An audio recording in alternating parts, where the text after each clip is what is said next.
வணக்கம் நண்பர்களே, life with மாம் மற்றும் தியா சேனலுக்கு உங்களை அன்புடன் வரவேற்கிறேன். இன்று மிகச் சுவையான, எளிமையான மேகி ரெசிபியை பார்க்கலாம். முதலில் ஒரு வாணலியை அடுப்பில் வைத்து தேவையான அளவு தண்ணீர் ஊற்றுங்கள். தண்ணீர் நன்றாக கொதித்ததும் மேகி நூடுல்ஸை சேர்க்கவும். அதனுடன் ஒரு டீஸ்பூன் எண்ணெய் சேர்க்கவும். இப்படி சேர்த்தால் மேகி ஒன்றோடு ஒன்று ஒட்டாமல் இருக்கும். மேகி வெந்ததும் தண்ணீரை வடிகட்டி தனியாக எடுத்து வைத்து கொள்ளுங்கள். இப்போது மற்றொரு வாணலியை அடுப்பில் வையுங்கள். சிறிதளவு எண்ணெய் ஊற்றுங்கள். எண்ணெய் காய்ந்ததும் கடுகு சேர்த்து தாளியுங்கள். பிறகு கறிவேப்பிலை, பச்சை மிளகாய் மற்றும் பொடியாக நறுக்கிய வெங்காயத்தை சேர்த்து வதக்குங்கள்.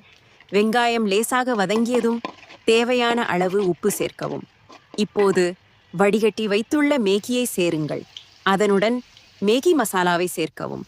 உங்களுக்கு காரம் அதிகமாக பிடித்திருந்தால் சிறிதளவு மிளகாய் தூளும் சேர்த்து கொள்ளலாம். இப்போது அனைத்தையும் நல்லா கிளறுங்கள். 1 நிமிஷம் வதக்கியதும் சூடான சுவையான மேகி ரெடி. இந்த ரெசிபி உங்களுக்கு பிடித்திருந்தால் இந்த வீடியோவிற்கு ஒரு லைக் கொடுங்கள். உங்கள் நண்பர்களுடன் பகிருங்கள்.